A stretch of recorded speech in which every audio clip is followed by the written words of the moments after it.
Assalamualaikum warahmatullahi taala wabarakatuh. Ibu-ibu, ayah-ayah, teman-teman, para penonton dan para pendengar yang saya muliakan. Alhamdulillah, segala puji bagi Allah yang telah memberikan kita nikmat untuk sama-sama dalam ruangan ini, ruangan membicarakan tentang hadis-hadis Rasulullah SAW yang ringkas tetapi mendalam dan amat padat maksudnya, insya-Allah. Maka senang saya mulakan dengan bacaan surah Al-Fatihah agar Allah SWT membukakan pintu rahmatnya, ke ma'rifatnya, kefahamannya buat kita semua insya-Allah dalam memahami hadis Rasulullah SAW, sekaligus dapat beramal dengan hadis ini dan dapat kita mengajak manusia yang lain ataupun teman-teman yang lain, kita dapat menyebarkan dakwah Rasulullah SAW, sekaligus memberikan kita hati yang sentiasa tunduk dan ingat pada Rasulullah SAW. Dengan segala niat yang ada, mari kita sama-sama bacakan surah Al-Fatihah. A'udzu billahi minasy syaithanir rajim. Bismillahirrahmanirrahim. Alhamdulillahi rabbil alamin. Ar-Rahmanir Rahim. Maliki yaumiddin.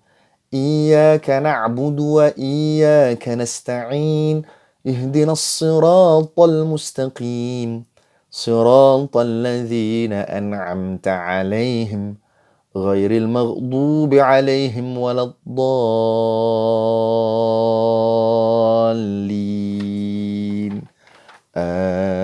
آمين. Alhamdulillahi Rabbil Alamin wa bihi nasta'in ala umuri dunya waddin wassalatu wassalamu ala ashrafil anbiya'i wal mursalin sayyidina wa habibina al-Mustafa al-Amin Muhammadin wa ala alihi wa sahbihi ajma'in. Rabbi shrah li sadri wa yassir li amri wahlul 'uqdatan min lisani yafqahu qawli. Rabbi shrah li sadri wa yassir li amri wahlul 'uqdatan min lisani yafqahu qawli. Rabbi shrah li sadri wa yassir li amri wahlul 'uqdatan min lisani yafqahu qawli. Subhanaka la ilma lana illa ma 'allamtana innaka antal alimul hakim. Allahumma salli wa sallim wa barik ala sayyidina Muhammad wa ala ali sayyidina Muhammad kama sallaita wa sallamta wa barakta ala sayyidina Ibrahim wa ala ali sayyidina Ibrahim fil alamin innaka Hamidum Majid. Alhamdulillah, kita sambung pengajian kita ataupun pengongsian kita pada hari ini, hadis yang ke-28. Pada sesi yang lalu saya berkongsi hadis yang ke-27 yang berbunyi ittaqu da'watal mazlum. Kamu jauhilah doa seorang yang dizalimi. Fa innaha tas'adu ila as-sama'i ka'annaha syararah. Sesungguhnya doa orang yang dizalimi itu diangkat langsung naik ke langit.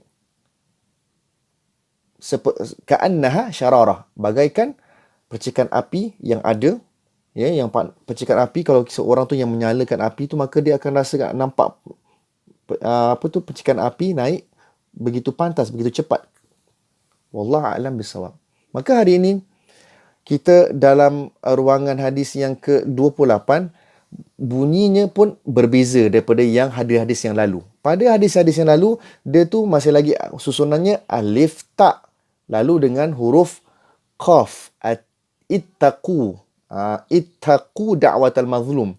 Ya, banyak hadis yang kita bicarakan tentang lafaz ittaqu, okey, iaitu kita bertakwa, kita takut kepada Allah SWT, ataupun maksud yang lain kita menjauhi, kita mengelak. Tapi hari ini Rasulullah SAW mulakan dengan ucapan atau lafaz atimmu. Saya bacakan dan saya ulang. Atimmus sufuf fa inni arakum khalfa dhahri. Saya ulang. Atimmus sufuf fa inni arakum khalfa dhahri. Kali ketiga saya ulang. Atimmus sufufa fa inni arakum khalfa dhahri.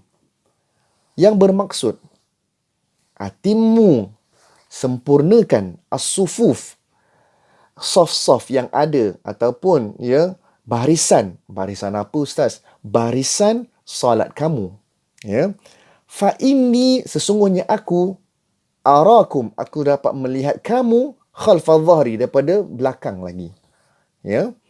Saya akan tafsirkan hadis ini atau menerangkan maksud hadis ini. Tetapi hadis ini adalah hadis riwayat Imam Muslim. Lafaz ini adalah dalam hadis Imam Muslim. Ya, dalam satu bab namanya taswiyatus sufuf, iaitu menyusun kembali saf yang ada dalam solat. Ya, hadis ini diriwayatkan daripada seorang sahabat, Anas bin Malik. Pada sesi yang lalu atau hadis yang lalu, hadis tersebut diriwayatkan oleh Abdullah bin Abbas. Ya, kalau hari ini seorang sahabat yang kita kenal, yang kita senang, iaitu namanya Anas bin Malik, iaitu antara sahabat yang kisahnya terkenal sehingga Rasulullah SAW doakan buat Sayyidina Anas bin Malik ni 4 doa. Ya, 4 doa. Doanya apa? Saya akan terangkan, tapi saya terkenangkan kisah beliau yang mana ibunya sendiri ketika Rasulullah SAW tiba di Madinah, dia berjumpa dengan Rasulullah SAW. Ya Rasulullah, aku tak ada apa-apa dalam rumahku melainkan anak aku ini, Anas. Kamu ambillah, jadikanlah ianya sebagai yang boleh berkhidmat kepada kamu. Jadi ibu-ibu ayah bukan nak jadikan hamba abdi, tidak. Maksudnya berkhidmat kepada Rasulullah SAW. Dan itulah kemuliaan yang Allah SWT berikan kepada Anas, Sayyidina Anas. Kalau ikut antara hadis-hadis yang diriwayatkan oleh Sayyidina Anas, begitu banyak sekali. Kerana beliau antara sahabat yang rapat dan duduk satu rumah dengan Rasulullah SAW. Jadi dia berkhidmat kepada Rasulullah sallallahu alaihi wasallam, sehingga Rasulullah pun pernah doakan untuk dia 4 doa. Antaranya Rasulullah SAW doakan beliau kaya. Satu, dia ada mempunyai kekayaan dan dia pun mempunyai umur yang panjang. Dia antara sahabat yang terakhir meninggal di kalangan para sahabat-sahabat Rasulullah SAW. Dan ketiga, beliau juga antara orang yang didoakan oleh Rasulullah SAW, banyak anaknya, ramai anaknya. Ramai anaknya. Maka dikatakan di dalam riwayat, dia pun ada mencecah 100 juga anaknya. Wallahu a'lam bissawab. Baiklah. Jadi, hadis ini sebenarnya membicarakan tentang apa? Hadis ini membicarakan tentang kepentingan menyusun kembali saf-saf salat kita. Ibu-ibu, ayah-ayah, bila kita membicarakan tentang menyusun kembali saf, sebab itu kalau siapa yang senang duduk di masjid, iktikaf ataupun hadir masjid, solat berjemaah, maka akan kedengaran pesanan imam selepas dah qamat, iaitu untuk kita menjaga saf. Atimus sufuf, tarasu, rapatkan barisan, luruskan barisan. Fa inna taswiyatus sufufi min tamamis solah. Sesungguhnya dengan merapatkan barisan tu antara tanda kesempurnaan solat kita. Maka ada hadis-hadis yang lain membicarakan tentang penyusunan saf ini. Sebab itu dalam hadis ini amat ringkas tetapi padat maksudnya. Kenapa? Yang pertama, pesanan Rasulullah SAW kepada kita, jaga saf. Dan di sini dikhabarkan, katanya Rasulullah, fa'ini arakum, aku dapat melihat kamu daripada belakang lagi. Daripada belakang tengkuk aku, zahri, ataupun kita punya bahagian bahu. Zahri. Jadi, ada yang ulama bertafsirkan Rasulullah pandang ke belakang, kan? Tetapi, kita, bila hadis ini disampaikan kepada kita, kita yakin, kerana ada dalam hadis yang lain menceritakan yang mana Rasulullah SAW dalam riwayat Imam Muslim katanya, inni wallahi la ubsiru min wara'i, sesungguhnya aku dapat melihat kamu daripada belakang aku, kama ubsiru min baini yadai, seperti apa yang aku dapat memandang ataupun melihat di depan aku. Senang kata, Rasulullah SAW diberikan pandangan daripada Allah SWT dapat melihat apa yang di belakang. Jadi itu antara tanda-tanda mukjizat ataupun karamah yang ada pada Rasulullah SAW.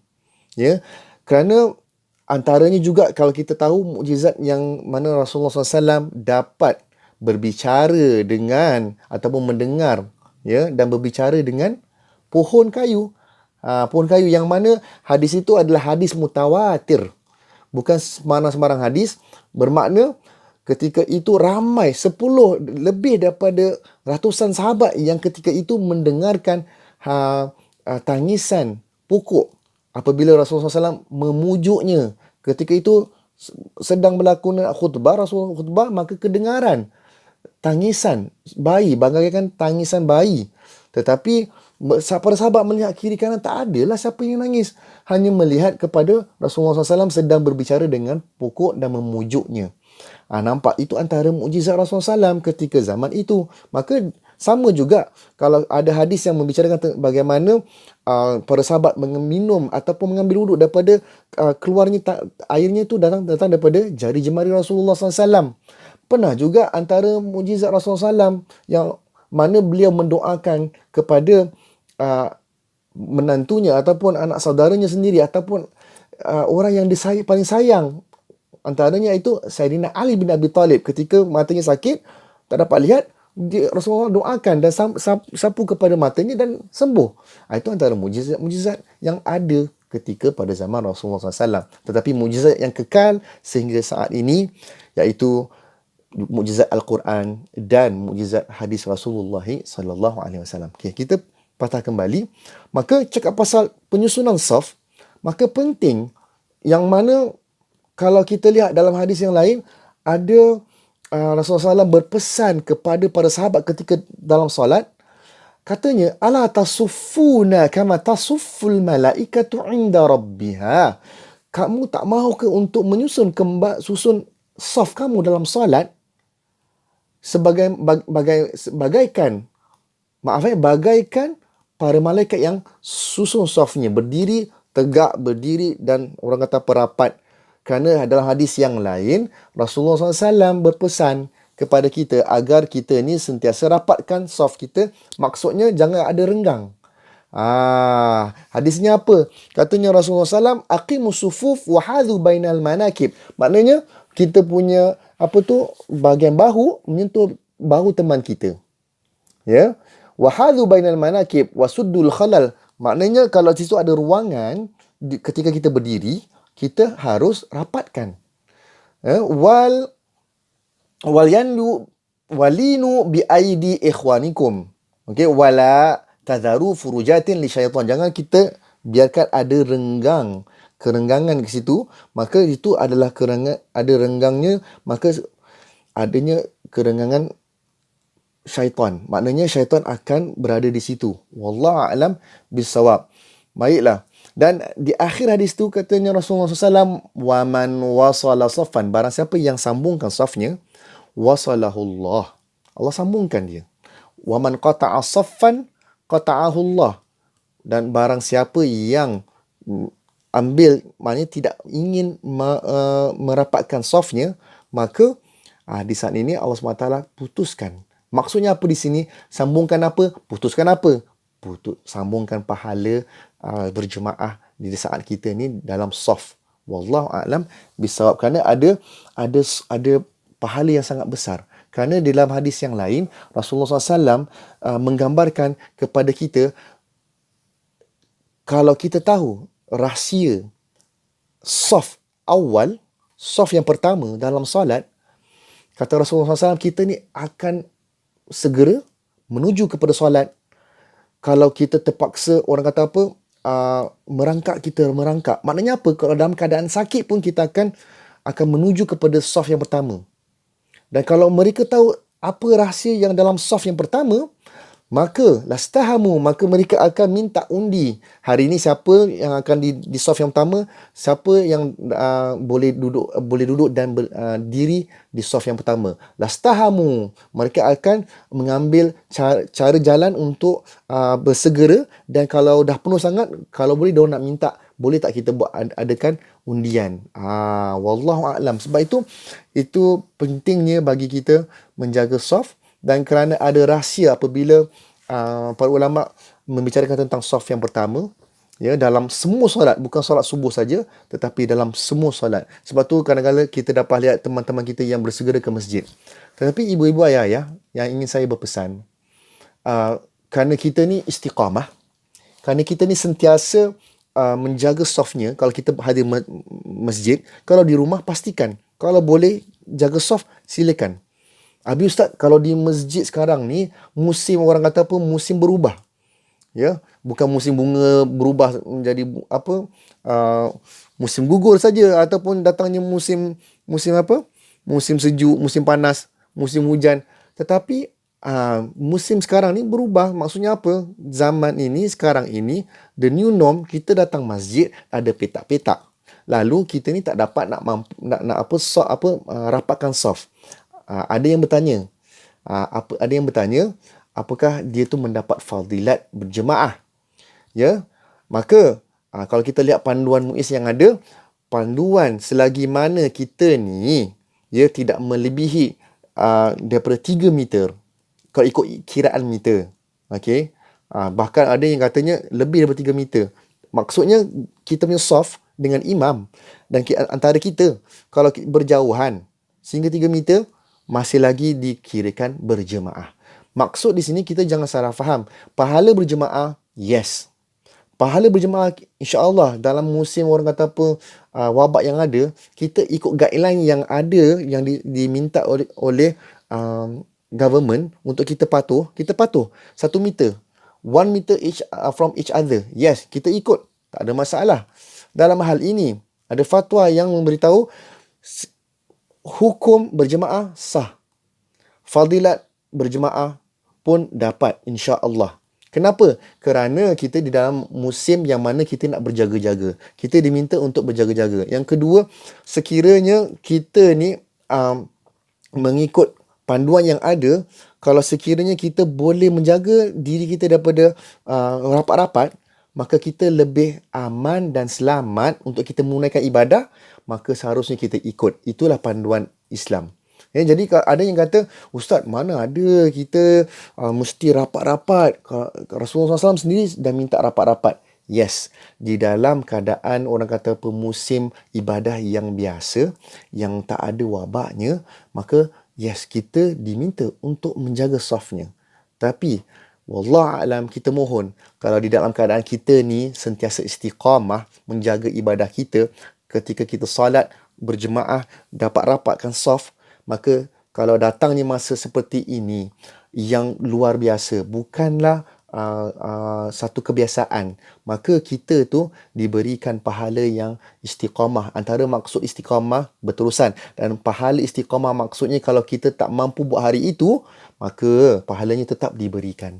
Wallahualam, kita mohon agar kita punya ibadah kita dapat lakukan dengan sempurna, dengan penuh rasa aman, dan orang kata apa, penuh kesejahteraan. Tanpa ada rasa was-was. Kita dapat datang masjid, dapat bertemu dengan kawan. Jarak kita jaga, yes. Kalau jarak dengan teman-teman kita boleh berjaga, maka dalam solat pun diambil kira kalau sekiranya kita dapat mampu menjaga softnya. Jadi, ibu-ibu, ayah, kalau rasanya terdetik, ya Ustaz, hadis ni bicarakan tentang kita perlu rapatkan soft. Tetapi ini musim, orang kata apa, berbeza dengan musim yang daripada kebiasaan kita dengan yang bukan kebiasaan kita, iaitu musim COVID-19. Maka kita mohon agar Allah SWT berikan kita nikmat dapat kembali seperti biasa, dijauhkan daripada segala wabak, dan kita mohon dengan niat kita yang kita datang masjid, sama ada kita ni buat di ketika kita musim ibadah kita di musim yang biasa ataupun di musim COVID-19, kita istiqamah, kita mohon yang keberkatan yang ada, mohon kerjasama daripada para jemaah yang ada di luar sana, kita ikut guideline, kita mohon sama-sama istiqamah.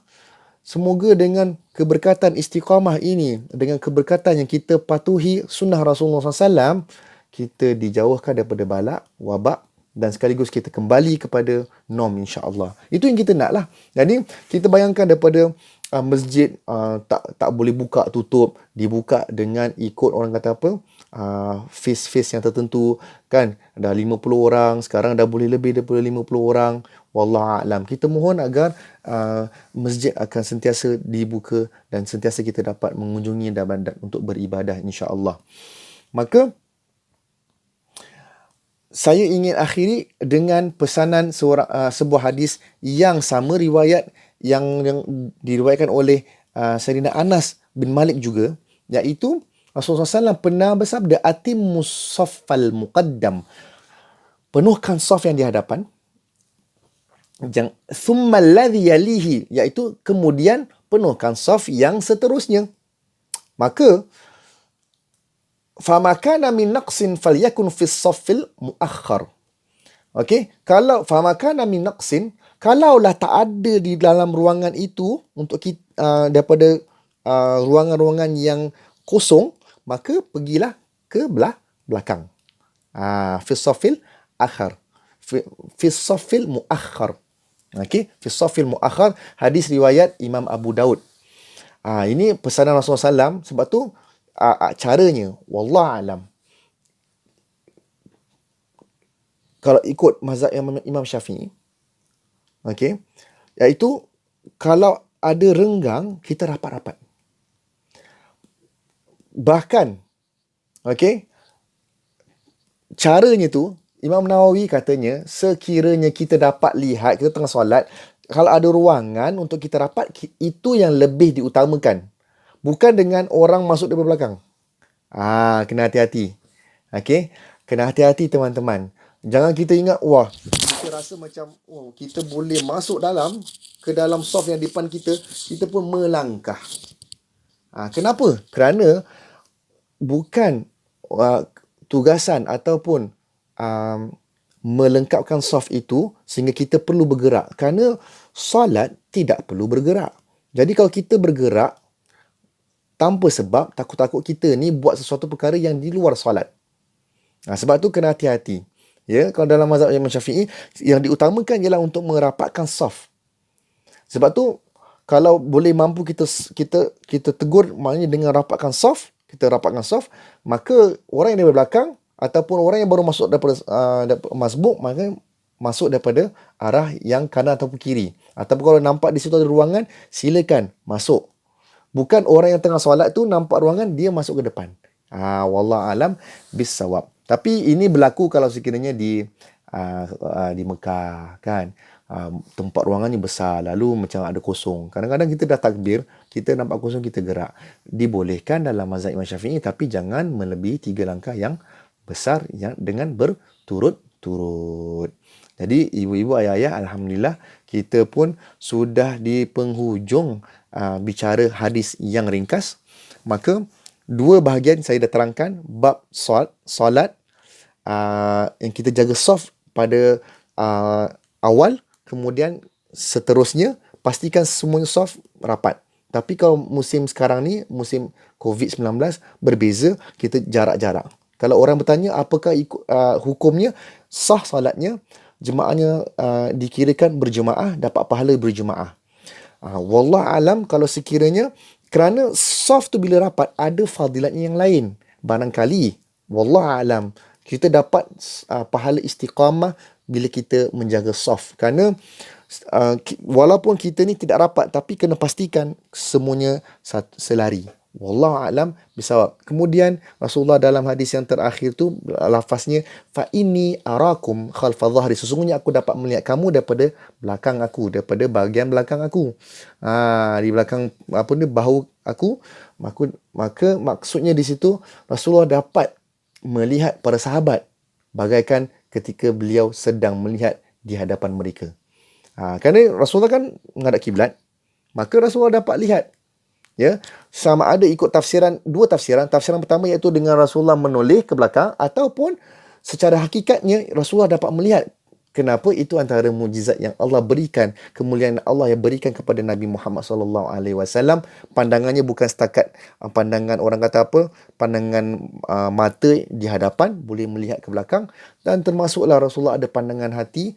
Ya, maka kerana dalam hadis yang lain, dalam riwayat yang lain, iaitu riwayat Imam Muslim juga, daripada Sayyidina Abu Hurairah, Rasulullah berkata, fa inni wallahi, sesungguhnya aku demi Allah, la ubsiru, dapat melihat, ya, apa yang di belakang aku, min warai kama ubsiru, seperti mana aku dapat melihat min baini yadayya, dapat seperti mana aku dapat lihat di hadapan aku. Sekian saja hadis ini, kita berjumpa lagi dalam sesi yang seterusnya, hadis yang ke-29 insya-Allah. Apa yang baik itu datang daripada Allah Subhanahu Wa Taala, dan segala kekurangannya datang daripada saya. Saya minta maaf ibu-ibu ayah kalau sekiranya penyampaian saya ini kurang elok, kurang baik. Saya mohon maaf. Sekiranya terkasar bahasa ataupun tersindir, saya minta maaf, tak ada niat. Hingga kita berjumpa lagi. Subhanakallahumma wa bihamdika asyhadu an la ilaha illa anta astaghfiruka wa atubu ilaik. Bismillahirrahmanirrahim. Wal asr innal insana lafi khusr illa alladhina amanu wa amilus salihati wa tawasaw bil haqq wa tawasaw bis sabr. Assalamualaikum warahmatullahi wabarakatuh.